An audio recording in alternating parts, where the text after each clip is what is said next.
significant than just the destruction of their former home. No matter how much they try to portray themselves as pseudo-royals. And I think you can see quite clearly on the part of the Duke of Sussex an attempt to try to open up an avenue to return to the fold. Charles has made it very clear that he wants Harry back. You know, we saw it in Harry's book. Don't make my life a misery, but don't make my final years a misery, boys. Prince Harry thought the door back to Britain might still be open. But now that door is not just closing, it is being slammed shut in front of the whole world. Because while some people are trying to sell the idea that Harry could slowly return to the royal fold, the reality looks far more brutal. The palace is moving on, the public is pushing back, and Prince William may have already made the final decision. This is not just about one family argument anymore. This is about Frogmore Cottage being stripped of its Sussex past, royalists demanding the monarchy stop giving Harry second chances, and a growing belief that any return would be seen as a betrayal by the people who stayed loyal to the crown. And the most dangerous part for Harry is not even King Charles. Charles may still want peace with his son. But William is the wall Harry cannot climb. Because if the future king has decided never again, then Harry's royal comeback may already be dead before it begins. So now the question is simple.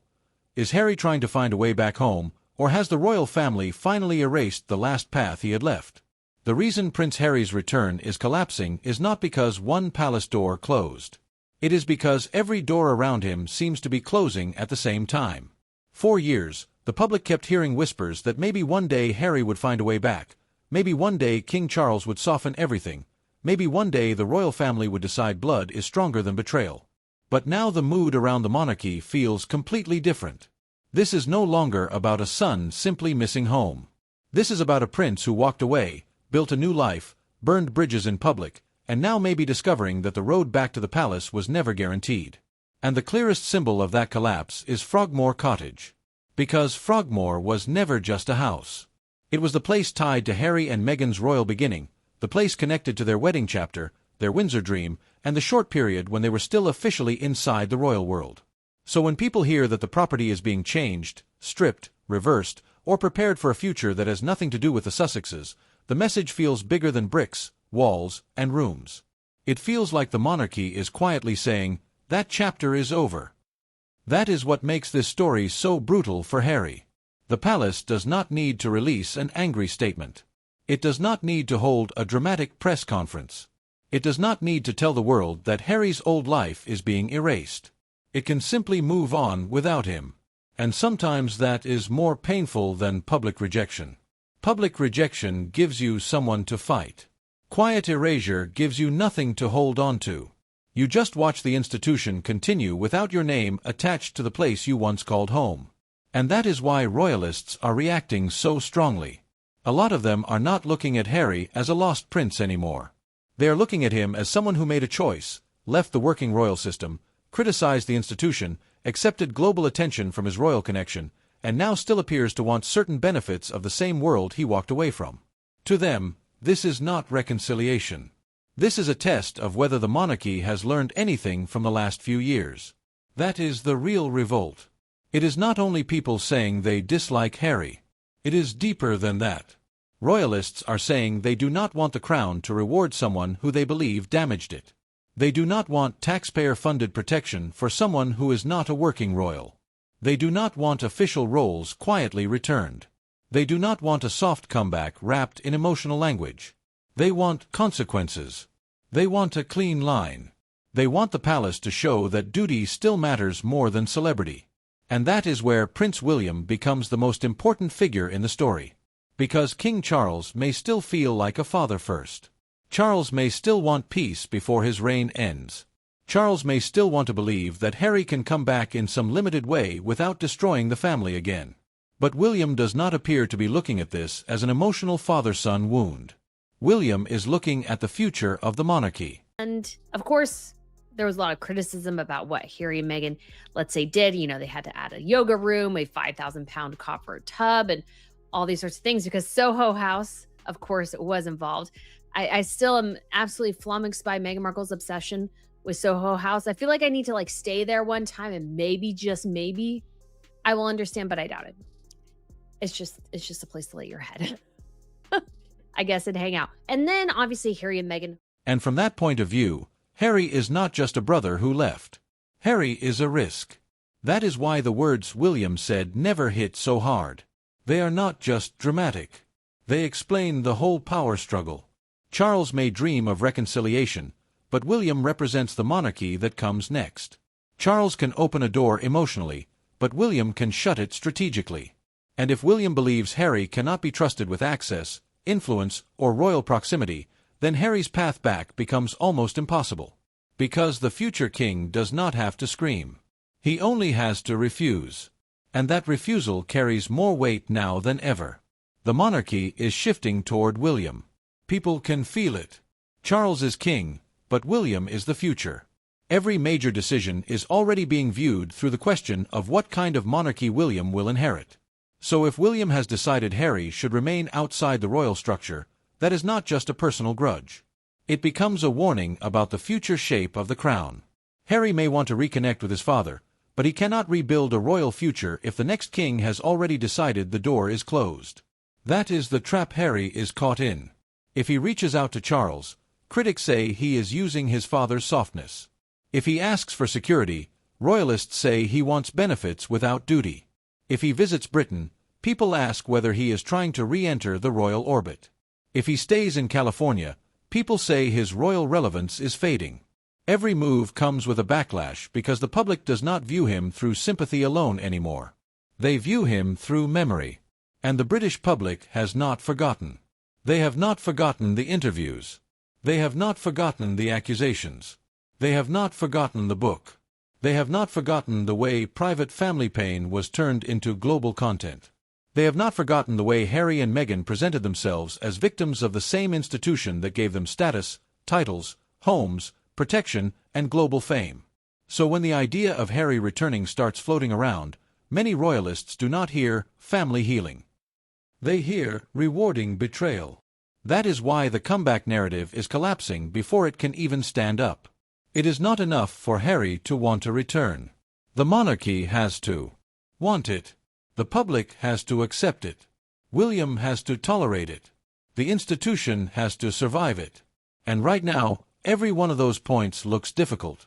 Harry may still be royal by birth, but being royal by birth is not the same thing as being trusted by the royal machine. And trust is the one thing Harry may no longer have. That is the part that makes this story bigger than Frogmore. A house can be renovated. A title can remain on paper. A visit can be arranged. A father can miss his son. But trust is different. Once the palace believes private conversations can become public, once the family believes emotional moments can become material, once the institution believes access can be used against it, there is no simple way back. You cannot just apologize your way into the same room and expect everyone to forget how the last room was treated. That is why William's position matters so much. William is not only protecting himself. He is protecting Catherine, his children, and the future monarchy. From his perspective, letting Harry back in is not a sentimental gesture. It is opening the gates to someone who may again bring chaos, leaks, commentary, or public pressure. And William's entire job now is to prepare for a reign where stability matters. He cannot build that future around uncertainty. This is where Charles and William may see the same situation completely differently. Charles sees a son. William sees a liability. Charles sees pain. William sees pattern. Charles may want to end his final years with peace. William may want to make sure his own reign does not begin with another Sussex storm. And if those two visions collide, the emotional father may not win against the future king. That is the hidden drama behind Harry's collapse. It is not just Harry against the press. It is not just Harry against royalists. It is Harry against the future direction of the monarchy. And if the monarchy has decided that the Sussex chapter needs to be minimized, controlled, or erased, then Harry is fighting something much bigger than one argument. Frogmore is the perfect symbol because it represents the physical version of that erasure. Once upon a time, it stood as Harry and Meghan's royal base.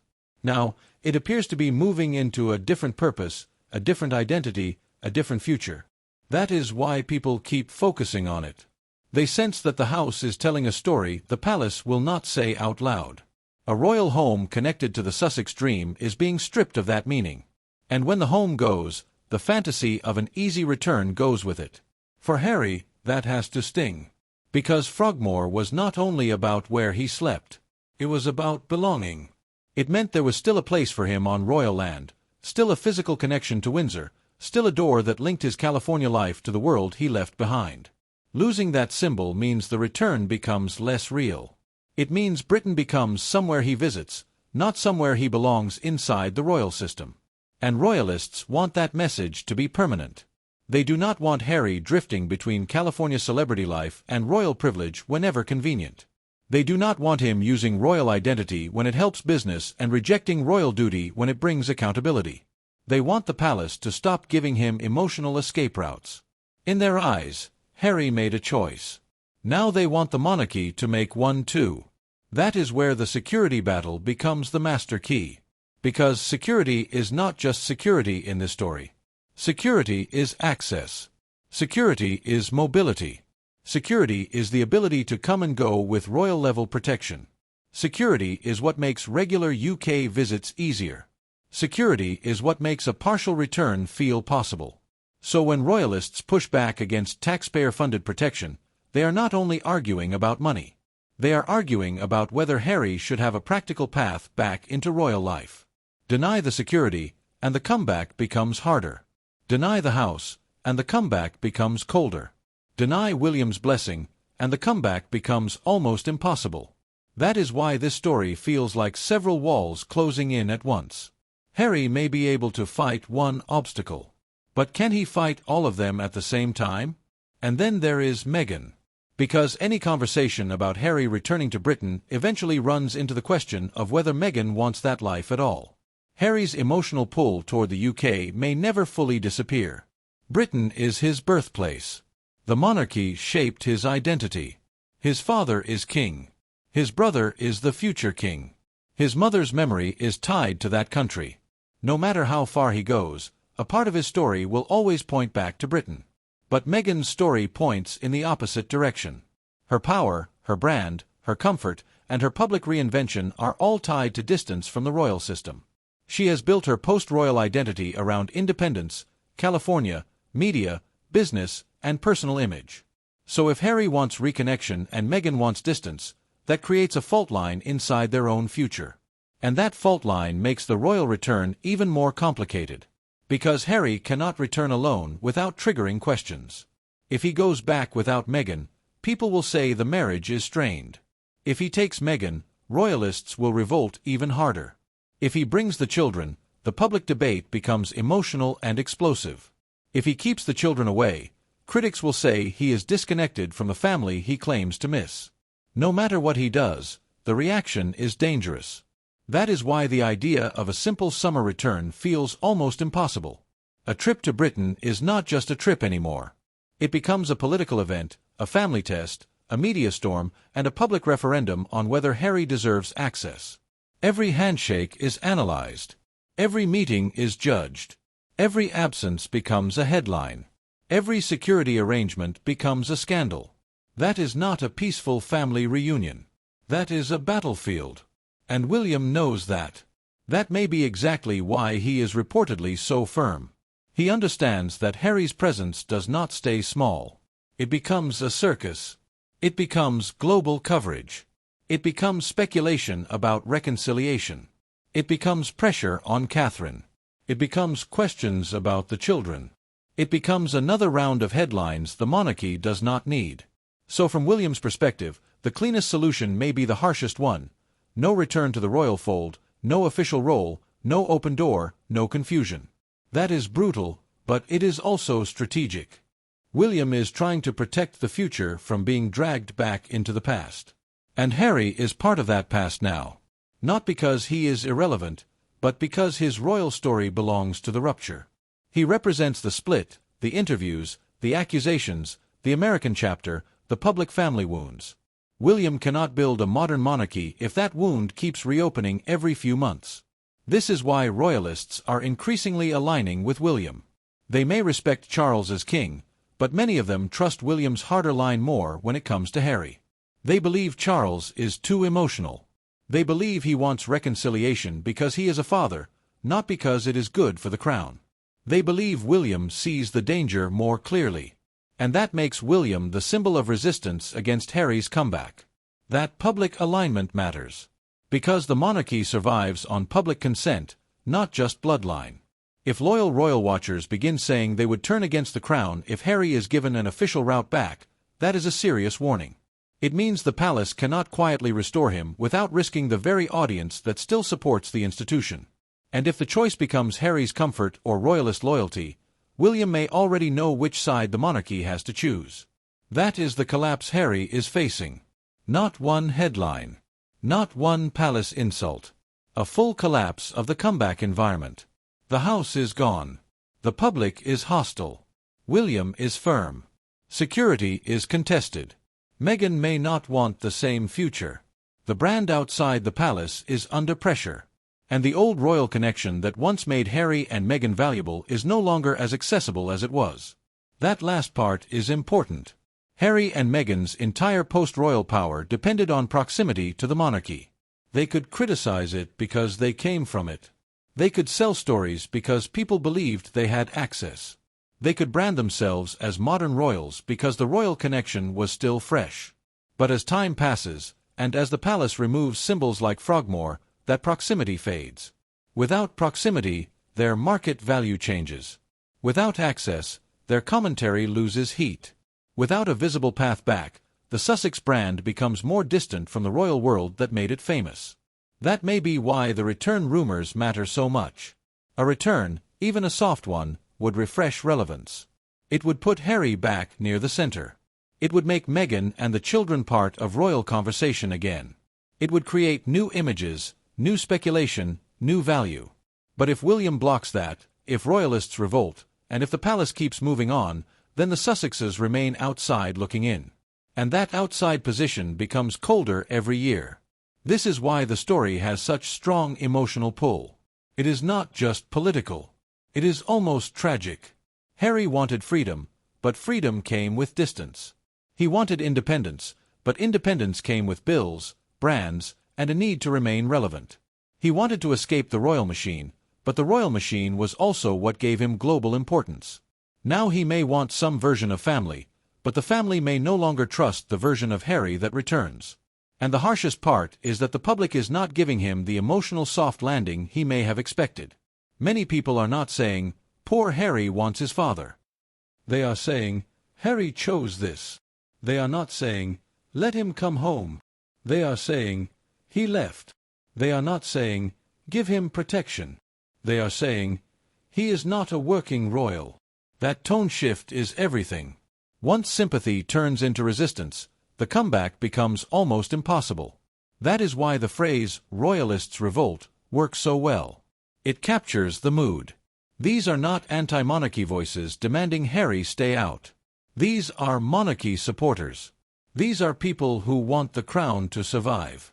And they are saying Harry's return would damage it. That is far more dangerous than criticism from people who dislike the royals anyway. When your own supporters warn you not to bring someone back, you have a serious problem. And William appears to understand that better than anyone. He knows the future monarchy cannot keep bending around Harry's emotions. He knows the public has limits. He knows Catherine and the children must be protected from another wave of family drama. He knows the crown cannot preach duty while rewarding someone who rejected it. And he knows that if he is going to be king one day, he cannot inherit a system still hostage to the Sussex fallout. So when people say William said never, they are really saying William has drawn the line that Charles may be too soft to draw. William is the door. William is the lock. William is the future. And if Harry cannot get past William, then no amount of emotional messaging, summer plans, or reconciliation rumors can save the comeback. That is the final wall Harry cannot climb. Because Charles may forgive as a father. The public may soften in small moments. The media may push a return narrative. Harry may keep talking about family. But William does not have to accept him back. And in the long run, William's decision matters more than Charles's emotion. Charles's reign is the present. William's reign is the future. Harry is trying to return to a house whose next owner may already have banned him from the door. That is what makes this story so powerful. It is not just about whether Harry comes to Britain. It is about whether the royal family still sees him as family inside the institution or family outside of it. There is a difference. They may always be related by blood. But blood does not automatically restore trust. Blood does not erase public betrayal. Blood does not rebuild Frogmore. Blood does not convince royalists to pay for security. Blood does not make William forget what he believes Harry did to the family. And that is why Harry's return is collapsing in real time. Every symbol is turning against him. The home is being stripped of Sussex meaning. The public is pushing back. William is standing firm. The royal machine is moving on. And Harry is left facing the reality that leaving the monarchy was a decision, but returning may not be his decision to make. So the real question is not whether Harry wants back in. The real question is whether anyone with power inside the future monarchy wants him back. And right now, the answer looks colder than ever. If Charles is the last emotional bridge, William is the first locked gate. If Frogmore was the last physical link, its erasure feels like the final warning. If royalists were once willing to tolerate Harry, their revolt shows that patience is running out. And if Harry believed time would soften everything, he may be learning that time can also harden people, harden institutions, and harden the public against a comeback they no longer want. That is the collapse. Not a single dramatic moment. Not one final palace announcement. A slow, brutal closing of every path Harry thought he still had. And the most painful part is that the royal family does not have to chase him away anymore. They only have to keep walking forward without him.